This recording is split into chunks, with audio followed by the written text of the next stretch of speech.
राधे राधे दोस्तों, स्वागत है आपका आपके अपने यूट्यूब चैनल ग्रेडली एम क्लासेस में।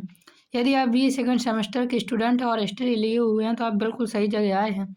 यहाँ पर मैं आपको हिस्ट्री ऑफ मेडिवल इंडिया पढ़ाने वाला हूँ, जो कि आपके सिलेबस में 1206 से 1757 तक है। ये हमारा यूनिट 4 का पार्ट 1 है और इससे पहले हम 3 यूनिट पढ़ चुके हैं। पहली और दूसरी यूनिट पर हमने दिल्ली सल्तनत, तीसरी यूनिट पर हमने मुगल शासकों के बारे में ही पढ़ा था और चौथी यूनिट भी मुगल शासक से होगी। पाँचवीं यूनिट हमारी औरंगजेब से, छठी यूनिट महाराणा प्रताप से होगी। तो इसके पहले की वीडियो देखने के लिए आपको हमारे डिस्क्रिप्शन पर लिंक मिल जाएगा या आप हमारे सीधे चैनल के प्ले पर जाकर देख सकते हैं। एक बार मैं आपको बता दूं, यूनिट 1 पर हमने पढ़ा था अर्ली टर्किश एंड खिलजी वंश के बारे में, अर्थात आरंभिक तुर्क और खिलजी वंश पढ़ा था। फिर हमने पढ़ा था तुगलक वंश और लोधी वंश और सैयद वंश के बारे में यूनिट 2 पर। यूनिट 3 पर हमने मुगल शासक पढ़ा था, जिसमें बाबर, हुमायूं और शेर शाह सूरी के बारे में हमने पढ़ा हुआ था। ये हमारी यूनिट 4 है, जिस पर पार्ट 1 पर हम मुगल सम्राट अकबर के बारे में पढ़ने वाले हैं। चलिए बिना देरी की अपनी थ्योरी को कंप्लीट करते हैं। यदि आपका पेपर एमसीक्यू है या थ्योरी है, आपके लिए ये वीडियो इंपॉर्टेंट होने वाली है। और एमसीक्यू वाले स्टूडेंट के लिए मैं मोस्ट रिपीटेड एमसीक्यू को भी बाद में ला दूंगा, तो आप वो पढ़कर 100% स्कोर कर पाएंगे। चलिए पढ़ते हैं आज मुगल सम्राट अकबर। करेंगे आज अकबर का गहन अध्ययन हम यहाँ इस वीडियो पर। मुगल सम्राट अकबर को देखिए, इसका शासन कब से कब तक रहा। मुगल सम्राट अकबर 1556 से 1605 ईस्वी तक शासन करता है। मुगल सम्राट अकबर का थोड़ा सा इतिहास और उसका इंट्रोडक्शन जानते हैं। मुगल इतिहास में अकबर का शासनकाल सबसे महत्वपूर्ण और स्थायी माना जाता है, इसलिए ये परीक्षा की दृष्टि से भी इम्पोर्टेंट हो जाता है। अकबर केवल एक विजेता नहीं था, बल्कि वे राष्ट्र निर्माता, कुशल प्रशासक और सहिष्णु शासक थे। अकबर केवल एक विजेता नहीं था, वह राष्ट्र निर्माता भी था, अच्छा शासन करने वाला भी था और एक अच्छा शासक भी था। उसके शासनकाल में मुगल साम्राज्य राजनीतिक रूप से मजबूत हुआ था, प्रशासनिक रूप से संगठित हुआ और सांस्कृतिक रूप से समृद्ध भी हुआ था। इसलिए अकबर के काल को मुगल साम्राज्य का स्वर्ण काल कहा जाता है। पूछा जा सकता है आपके एमसीक्यू वाले बच्चों से, अकबर के काल को स्वर्ण युग क्यों कहा जा सकता है। ऑप्शन में 3 ऑप्शन होंगे। राजनीतिक रूप से मजबूत था इसलिए, प्रशासनिक रूप से संगठित था इसलिए, या सांस्कृतिक रूप से समृद्ध था इसलिए, और चौथा ऑप्शन आपको मिलेगा उपयुक्त सभी। तो इसका सही आंसर फिर हो जाएगा उपयुक्त सभी। इस प्रकार से आपको क्वेश्चन देखने को मिलेंगे। चलिए अकबर के जन्म और प्रारंभिक जीवन पर आप दृष्टि डालते हैं। अकबर का जन्म और प्रारंभिक जीवन। अकबर का जन्म 15 अक्टूबर 1542 ईस्वी को हुआ था, याद रखना इम्पोर्टेंट है। और अकबर का पूरा नाम जलालुद्दीन मोहम्मद अकबर था। अकबर का पूरा नाम भी याद रखना जरूरी है। बचपन संघर्षों में भी था, क्योंकि पिता हुमायूं को बार बार सत्ता खोनी पड़ी। मैंने आपको बताया था पहले, हुमायूं शासन करता है, इसका शासन 1540 तक रहता है। फिर 1540 से 1555 तक सैयद वंश सूर वंश शासन करता है, जिसमें शेर शाह सूरी होता है। शेर शाह सूरी 45 में मर जाता है। उसके बाद शेर शाह सूरी के वंशज और उसके उत्तराधिकारी कमज़ोर होते हैं। तब हुमायूं 1555 ईस्वी पर दोबारा हमला कर अपनी मुगल वंश की स्थापना करता है। बचपन संघर्षों में बीता, क्योंकि हुमायूं पिता बार बार सत्ता खोनी पड़ी थी। अकबर पढ़ लिख नहीं सके, लेकिन उनकी स्मरण शक्ति तेज थी। वे ज्ञान, कला व विद्वानों का बहुत सम्मान करते थे। वे ज्ञान, कला व विज्ञान का बहुत सम्मान करते थे। आगे देखिए दिया हुआ है अकबर का राज्य अभिषेक। हुमायूं की अचानक मृत्यु हो गई थी 1556 में। जब दोबारा हुमायूं ने मुगल सम्राट की स्थापना की, उसके कुछ ही महीनों बाद 1556 ईस्वी में हुमायूं की मृत्यु हो गई थी। इस समय अकबर की आयु केवल 13 वर्ष की थी, याद रखना। पूछा जा सकता है हुमायूं की मृत्यु के समय अकबर कितने वर्ष का था, तो याद रखना 13 वर्ष का था। और ये भी पूछा जा सकता है अकबर कब शासक बना, तो 13 वर्ष में ही शासन करने लगा था। हालांकि उसके एक सेनापति था, किसका, हुमायूं का वजीर बैरम खान, जिसने अकबर को संरक्षक दिया था। इतनी कम उम्र में शासन संभालना संभव नहीं था, इसलिए हुमायूं के विश्वसनीय सेनापति वजीर बैरम खान को अकबर का संरक्षक बनाया गया। याद रखना अकबर का संरक्षक किसे बनाया गया, क्वेश्चन पूछा जाएगा तो वजीर बैरम खान। यह क्वेश्चन पूछा जा सकता है वजीर बैरम खान कौन था, तो आंसर हो जाए अकबर का संरक्षक अथवा हुमायूं का विश्वसनीय सेनापति था। बैरम खान ने ही अकबर का राज्याभिषेक करवाया और प्रारंभिक शासन संभाला। अकबर के शासन का प्रारंभिक शासन बैरम खान ने ही संभाला था। किसने? वजीर बैरम खान ने। इसके बाद द्वितीय पानीपत का युद्ध यहाँ से शुरू हो जाता है। द्वितीय पानीपत का युद्ध 1556 ईस्वी पर होता है।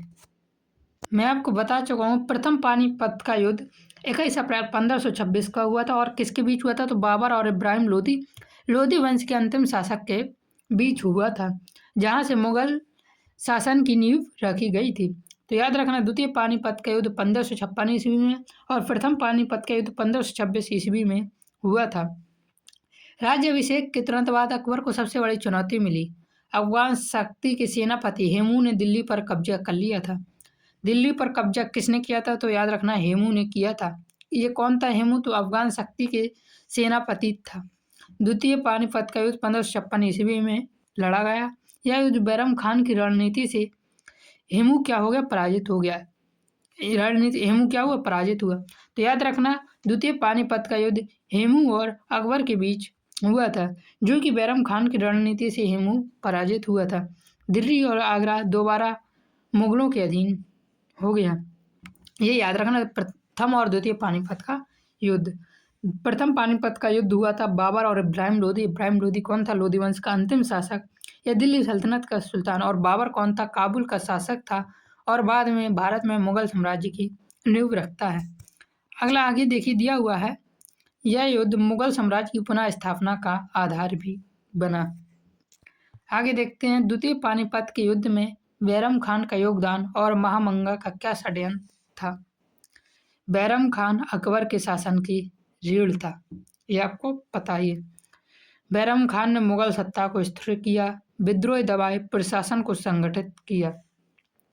लेकिन अकबर की धाय महामंगा बैरम खान की शक्ति से ईर्ष्या करने लगे और अकबर को बैरम खान के खिलाफ भड़का दिया।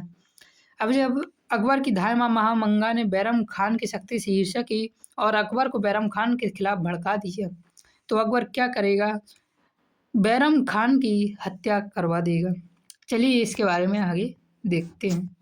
परिणाम स्वरूप अकबर ने बैरम खान को हाजी अख्तर पर भेज दिया और 1561 ईस्वी में बैरम खान की हत्या कर दी गई। याद रखना, बैरम खान की हत्या के लिए किसने उकसाया था? तो धाय माँ किसकी? अकबर की धाय माँ महामंगा ने। इसलिए महामंगा भी यहाँ पर इम्पोर्टेंट हो जाती है। क्वेश्चन पूछा जा सकता है महामंगा कौन थी? तो हो जाएगा अकबर की धाय माँ थी। अकबर ने बैरम खान की पत्नी सलीमा बेगम से विवाह किया। याद रखना, क्या बैरम खान को मरवा दिया और उसी की पत्नी सलीमा बेगम से भी अकबर ने विवाह कर लिया। उनसे उनका पुत्र अब्दुल रहीम खान को अपने पुत्र की तरह पाला। किसने? अकबर ने। आगे देखते हैं अकबर की स्वतंत्र शासन नीति के बारे में। अकबर की शासन नीति कैसी थी और इसका क्या काम था? बैरम खान की मृत्यु के बाद अकबर ने स्वतंत्र रूप से शासन करना शुरू किया। अकबर केवल नाम का नहीं अब बल्कि वास्तविक शासक बन चुके थे। उन्होंने विद्रोही अमीरों को नियंत्रित किया, केंद्रीय सत्ता मजबूत की और नई प्रशासनिक नीतियां अपनाई। क्वेश्चन पूछा जा सकता है वास्तविक शासक अकबर कब माना जाता है? तो अकबर वास्तविक शासक बैरम खान की मृत्यु के बाद माना जाता है। आगे देखिए, मनसबदारी व्यवस्था। अकबर एक व्यवस्था चलाता है जिसे मनसबदारी व्यवस्था कहते हैं। अकबर की सबसे बड़ी प्रशासनिक देन मनसबदारी व्यवस्था थी। मनसबदारी व्यवस्था कब प्रारंभ हुई? तो इसका सही आंसर हो जाएगा 1575 ईस्वी में। यदि आपको यहाँ तक वीडियो पसंद आया है तो लाइक जरूर करें, चैनल पर नए हैं तो सब्सक्राइब भी जरूर कर दें। PDF के लिए मैं वीडियो के आखिरी में आपको बता दूंगा या आप लोगों को पता भी होगा। मनसबदारी व्यवस्था थी। मनसब का अर्थ होता है पद या ओहदा। याद रखना, यह व्यवस्था मंगोलों से प्रेरित थी। क्वेश्चन पूछा जा सकता है अकबर की सबसे बड़ी प्रशासनिक देन मनसबदारी व्यवस्था किससे प्रेरित थी? तो याद रखना, मंगोलों से यह व्यवस्था प्रेरित थी।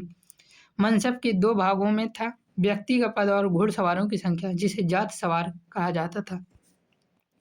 इस व्यवस्था में सेना पर नियंत्रण हुआ। इस व्यवस्था से सेना पर नियंत्रण हुआ।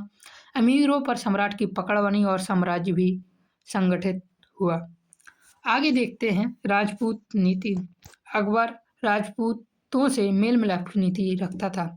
अकबर ने राजपूतों के प्रति मेल मिलाप की नीति अपनाई। उन्होंने समझा कि राजपूतों को जीतने से साम्राज्य मजबूत होगा, इसलिए अकबर ने राजपूतों से मेल मिलाप रखा। इस नीति के तहत आमेर के राजा भारमाल की पुत्री हरकाबाई यानी जोधाबाई, आपने नाम सुना होगा, से विवाह किया। किसने? अकबर ने। अकबर का विवाह किससे हुआ था? तो जोधाबाई से। या ऐसे क्वेश्चन पूछा जा सकता है, अकबर का विवाह किससे हुआ था? ये क्वेश्चन नहीं होगा।